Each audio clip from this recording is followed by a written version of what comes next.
Has Honda lost the plot? For 10 generations over almost 50 years, the Civic has been the quintessential affordable small car for Aussie motorists. The all-new small hatchback now costs more than any of its mainstream competitors. So is the 11th generation Honda Civic a genuine game changer, or merely an overpriced imposter? Let's find out.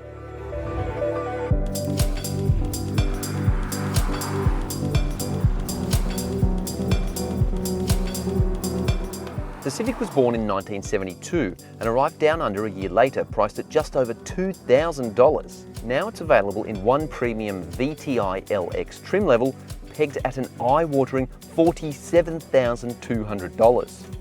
Compared to the entry-level Civic it replaces, that's an astronomical price hike of $16,000.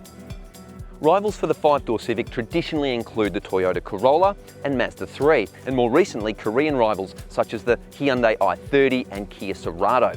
But given this car is now almost as expensive as an Audi A3, it's not clear who it's being pitched at. Either way, almost every aspect of the longer, wider car is new, starting with a more conservative exterior design. It definitely has more presence than its predecessor too, thanks to this recessed grille, the new look LED headlight clusters and that lower bonnet. At the rear, a little ducktail spoiler and reworked LED taillights add a bit more style. Power comes from the same 1.5 litre turbo petrol engine as its predecessor, but with a few internal changes, we've got slightly more power and torque now. Honda reckons it's a quieter and more efficient engine now. We'll soon see. It drives the front wheels through a revised single-speed automatic CVT with paddle shifters. First impressions? Well, I gotta say, this is a big step up. It's really nice, but I don't think you're gonna find Audi buyers beating down the doors of Honda dealerships. It's not quite up to that German level. The dashboard design is unadventurous, but I like the simplicity of it. The horizontal mesh insert with hidden air vents has a stylish, almost Scandinavian look. It's a tactile wonderland too, thanks to high quality materials throughout, and I really like the steering wheel controls. They have a high-end feel, these buttons are just delightful, and also the climate controls. They're just really well damped. The interior is elegantly executed, no doubt about it. It's easy to use and comes with extra cabin filtration via air ionization too. The 12-speaker Bose audio system is smartly integrated and it sounds mega.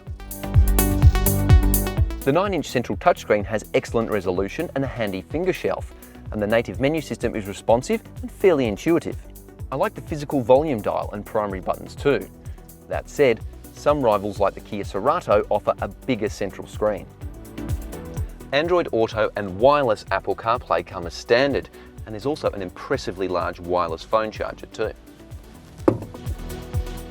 The instrument cluster is partially digital, with a 7-inch LCD screen on the left and a traditional analog speedo on the right. It presents well, but you can't get a map on the digital screen, and there are not a lot of customization options. In terms of storage and amenity, the new Civic does not reinvent the wheel. You've got twin USB-A ports and a 12-volt socket here, plus a pair of adjustable medium-sized cup holders. There's average door pocket storage and a reasonable centre bin with spring-loaded lid operation. But check out this Easter egg. Classic Civic ahoy! The standout feature for me are definitely these newly designed seats. They're nicely contoured, supportive and comfortable, and well finished too. You've got this artificial leather mixed with some really nice perforated suede, adding a little bit of luxury. The driver's seat is power adjustable in 8 directions and 4 for the passenger, but neither get lumbar adjust. They're heated, but there's no ventilated seat cooling either, which is disappointing at this price. While I'm having a whinge, there's no head-up display. There's no sunroof, there's no 360-degree parking camera, and not even one single parking sensor, features that are standard on far more affordable competitors. It can't park itself either, and the reversing camera has only 3 angles and does not offer amazing image quality. Honda has also deleted the left side blind spot video feed, which was a fan favourite. Safety tech is not bad, with 8 airbags and adaptive cruise control, and blind spot monitoring has also been finally added. The active lane keep assistant is very good, but it's a shame that speed sign recognition is not offered on this brand new machine. And it hasn't been tested by ANCAP yet either. Like the front seats, the back seats are comfortable and spacious. There's a good amount of legroom and so-so headroom for a 6-foot tall human. But amenity is sorely lacking. There's twin air vents and a fold-out armrest with cup holders, but there's no USB ports, no reading lights, and only one rather average seat back pocket. It does come with 2 ISOFIX and 3 top tether child seat anchorages though. The manually operated liftback reveals a deep and large boot that offers more space than most small cars. And I love the fact that the retractable and removable cargo cover has returned for active duty. There are 3 shopping bag hooks, tie-down anchorages, and a small boot light. But the previous model's space-saver spare tyre has been removed and replaced with an inflator kit. This liberates extra cargo room under here instead. 60/40 split fold rear seats open up more room as well. Righto, let's hope the drive is worthy of that price tag. Cue some music, I guess.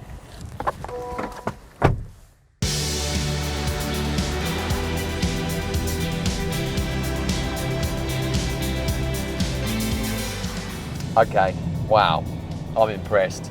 While the exterior design might be a bit conservative, its cornering attitude is anything but. This has some seriously solid dynamics. The wider wheel tracks and stiffer body structure conspire to create a very capable and engaging small car. The steering is well weighted and the car carves through corners carrying impressive speed. The steering has plenty of precision, and while feedback isn't amazing, the car hunkers down and sticks to the road very nicely. There's an improved connection between car and driver, and if this is the entree, then the Type R main course is gonna be irresistible. It has a fairly firm ride, but despite its sporty personality, the Honda's chassis balance ensures decent ride comfort. It feels composed over speed bumps and settles quickly, for example. There's a distinct air of refinement about the way the new Civic feels around town, and it's quieter too. And while the engine is the least exciting element of the car, delivering fairly bland performance, it's smooth and efficient. Honda says it's improved the automatic CVT, and it is good at pedestrian speeds, but to me it still feels a little bit lethargic, and especially when you're starting to push on, it doesn't quite have the response of a conventional auto. However, it delivers decent fuel economy, so running costs won't be exorbitant. A more upright windscreen improves forward visibility, and for a hatchback, overall vision is pretty good, although I will say that swoopy rear tailgate does create a few blind spots. Overall, Honda has engineered a very slick small car, whose polished driving dynamics ensure a sophisticated, refined, and surprisingly fun experience. And it's all backed up with very good after-sales support, including a 5-year unlimited kilometre warranty and almost class-leading servicing costs, with owners set to pay just $125 per year for the first 5 years. The new Civic is a much improved product, but almost $50,000 is a lot to pay for a small Japanese car that's missing some key standard features. Civic by name, Civic by nature?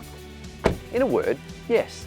I really like driving this car, and it's a fitting successor to one of the world's best-selling nameplates. I just wish it wasn't so expensive.